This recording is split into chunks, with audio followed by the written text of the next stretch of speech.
Imagine buying a home worth over $1 million and, instead of paying more taxes, the government gives you a break. Sounds unbelievable, right? But across the United States, that's exactly what's happening. Million-dollar properties are slipping through tax loopholes, and while regular Americans struggle to pay their rent or mortgage, the wealthiest homeowners are cashing in on benefits designed for them. Today, we're pulling back the curtain on one of the most controversial secrets of the American housing market: why million-dollar homes are getting tax breaks. The American dream has always been tied to homeownership. For decades, families have seen buying a house as the ultimate marker of stability, success, and pride. But here's the twist. In today's America, not all homes are treated equally. The tax system favors the rich, especially those living in million-dollar homes. While middle-class families scramble to make ends meet, wealthier homeowners are leveraging policies and loopholes to save tens of thousands, sometimes even hundreds of thousands of dollars a year. This isn't just about rich versus poor. It's about understanding how the system is structured, who it truly benefits, and what that means for the future of housing affordability in America. So, buckle up as we dive into the economics, the politics, and the very real impact of million-dollar home tax breaks. If you stand outside a million-dollar home in Los Angeles or Miami, you might assume the owner is paying through the nose in taxes. After all, in the public imagination, luxury should come with a higher cost. But peel back the layers of the American tax code, and you discover something very different. Instead of being punished by the system, million-dollar homeowners are often rewarded with tax breaks that quietly tilt the game in their favor. To understand how this came to be, you have to journey back through history, politics, and the psychology of the American dream itself. Let's rewind to the early 20th century, when the United States was still figuring out how to structure a fair tax system. In 1913, the federal income tax was introduced, and shortly after, lawmakers created what would become one of the most significant and controversial housing policies in American history: the mortgage interest deduction. The original purpose was noble enough. Lawmakers believed that encouraging Americans to buy homes would promote stability, responsibility, and a stronger middle class. By allowing homeowners to deduct the interest they paid on their mortgages, the government gave millions of families an incentive to pursue homeownership. But here's where things get complicated. Over the decades, housing prices soared. The deduction didn't change to reflect the fact that in many parts of the country, buying even a modest home meant borrowing hundreds of thousands of dollars. And so, a policy designed to help the average working family increasingly ended up benefiting those at the upper end of the housing ladder. If you took out a huge mortgage for $1 million property, the size of your deduction grew. The richer you were, the more you saved. Fast forward to today, and the disparity is stark. Imagine two families, one living in a $250,000 home in a small town, another in a $1.5 million home in San Francisco. Both take out mortgages. The first family might save a few $1,000s a year in tax deductions. The second family, with a far larger loan, could save tens of thousands. The irony is almost painful. The family with less income, more financial stress, and fewer assets gets a smaller benefit. The family with more wealth, more property, and more resources gets rewarded for buying bigger. And it doesn't stop there. Property taxes are another layer of the story. In states with high-value real estate markets, California, New York, New Jersey, the amount homeowners pay in property taxes can be staggering. Yet, federal tax policy allows people to deduct some of those taxes too. For a luxury homeowner, that means shaving thousands off their federal bill each year. Again, the system cushions those who already sit comfortably. Why would lawmakers allow such a system to persist? The answer lies in the political and cultural mythology of America. Homeownership has always been marketed as the ultimate symbol of success, a badge of honor for the middle class. Politicians, regardless of party, hesitate to touch anything that even hints at penalizing homeowners. Entire industries, real estate agents, mortgage lenders, home builders, lobby aggressively to preserve these deductions. They argue that changing the system would devastate the housing market, harm construction jobs, and discourage investment. And for decades, that argument has worked. But critics, from economists to housing advocates, tell a different story. They point out that these tax breaks don't just fail to help the working class. They actively widen the gap between the haves and have-nots.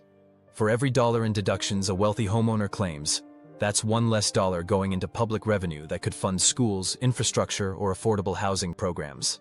The system, they argue, effectively shifts resources away from those who need them most. and funnels them toward those who already enjoy abundance. To make matters even more surreal, the definition of $1 million home itself has shifted dramatically depending on where you live. In San Francisco, Los Angeles, or Manhattan, $1 million home isn't even a mansion. It might be a 2-bedroom condo or a modest single-family house. Families who would never describe themselves as wealthy are technically living in $1 million properties, and they too benefit from these deductions. In Houston or Phoenix, on the other hand, $1 million buys a sprawling estate with a pool, a guest house, and enough land to make you feel like you've won the lottery. The same tax break applies, no matter the context. This brings us to the heart of the contradiction.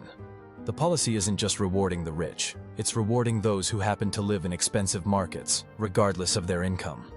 A young couple in San Jose, both working professional jobs but drowning in debt to pay for a small house, might see themselves as struggling, yet they too are recipients of federal subsidies through the tax system.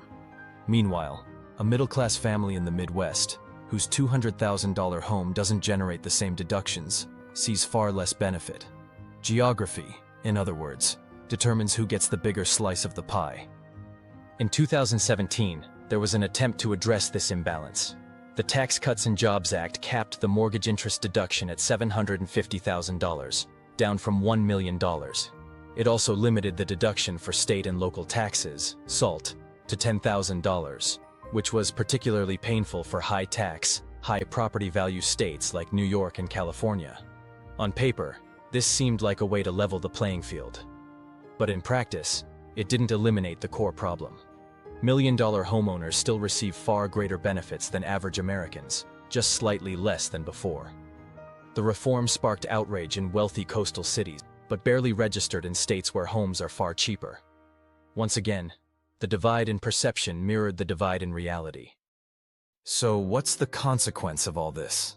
For one, the system reinforces the idea that wealth deserves to be protected, even subsidized. Million-dollar homeowners not only enjoy luxury, they get a discount for it. At the same time, those locked out of homeownership entirely, renters, young professionals burdened with student debt, working-class families who can't afford a down payment, receive no comparable benefit. They're paying into a tax system that gives breaks to people wealthier than them, creating a sense of injustice that festers quietly but deeply. The ripple effects extend to the housing market itself. When the government subsidizes high-value homes, it artificially inflates demand for them. Developers have little incentive to build affordable housing because the incentives favor luxury construction. This leads to neighborhoods filled with million-dollar condos, empty investment properties, and skyrocketing prices, while ordinary people are priced out of the communities they grew up in. The irony of a system designed to promote the American dream now making it harder for many to achieve it is not lost on anyone paying attention. Now let's step into the personal lives behind the policy.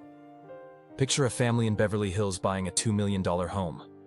They know their tax bill will be heavy, but when their accountant runs the numbers, they discover that their deductions shave tens of thousands off what they owe. It's like finding a secret coupon for luxury living. Meanwhile, across town, a single mom renting a 2-bedroom apartment pays full freight, no breaks, no subsidies, nothing to ease her burden. Same city, same tax system, vastly different outcomes. Or consider the retiree in Florida living in a waterfront mansion, benefiting not only from federal deductions, but also from state policies that cap property tax increases. Year after year, their tax bill grows slowly, even as their property value skyrockets. Their neighbors in modest homes pay a greater proportion of their income just to stay afloat.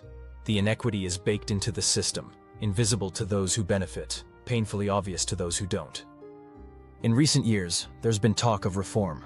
Some economists propose scrapping the mortgage interest deduction entirely, redirecting funds into affordable housing programs or first-time buyer credits that would truly help middle-class families. Others suggest capping deductions even further, ensuring that no one buying a $1 million home receives a taxpayer-funded gift.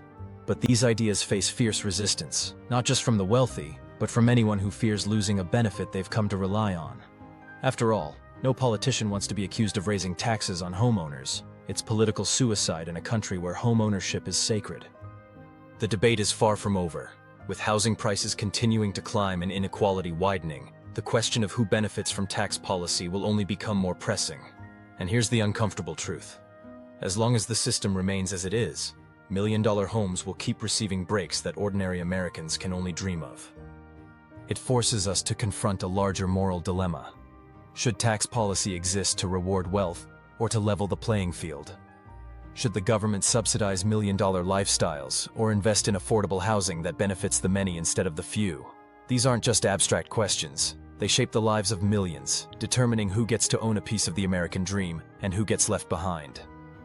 At the end of the day, the story of million-dollar home tax breaks isn't really about real estate. It's about values. It's about who we think deserves help, who we believe should shoulder the burden, and what kind of society we want to live in. The mansion on the hill with a tax break attached to it is a symbol, not just of wealth, but of the choices we make as a nation. Choices that reveal whether we're serious about fairness or whether we've decided that luxury is worth subsidizing, no matter the cost. President Trump indicated in July that his administration is considering eliminating capital gains tax on profits from the sale of primary homes, exceeding the current exclusions, $250K for singles, $500K for married joint filers. This proposal aligns with Republican efforts like the No Tax on Home Sales Act, though it remains under consideration and has not yet become law. The limit of $750,000 for deductible mortgage debt was set to expire and revert to $1 million. The new bill makes the $750K cap permanent, keeping the benefit for high-value homeowners. Loans up to $375K for single filers remain deductible. Additionally, the deduction for mortgage insurance premiums has been restored permanently, benefiting those with less than 20% down. The state and local tax, SALT deduction cap, has surged to $40,000 per household for the 2025 to 2029 tax years, phasing out at high incomes. This is a stark increase from the previous $10K cap that had disproportionately impacted high property tax states. This move offers significant relief to homeowners in areas like California, New York, and New Jersey. The increased cap will gradually rise slightly through 2029 before reverting to $10K in 2030. The fight over these policies is just beginning, and it will shape the housing market for years to come. So the next time you drive past a gated community with million-dollar homes, remember this: those homeowners aren't just living in luxury, they're getting a tax break for it too. And as ordinary Americans struggle to afford rent, save for a down payment, or dream of owning their first home, the system keeps rewarding those who need the help the least. The question isn't whether million-dollar homes should get tax breaks. The real question is, who should our tax system be designed to help? The wealthy or everyone else? Thank you so much for spending your time with me today. I really appreciate you watching. If you found this useful, a like would be fantastic, and subscribing helps me keep creating content you'll hopefully enjoy. Please share your experiences and any questions in the comments. I always try to read and respond. Your support keeps this channel going. Until our next video, take care, and have a wonderful day.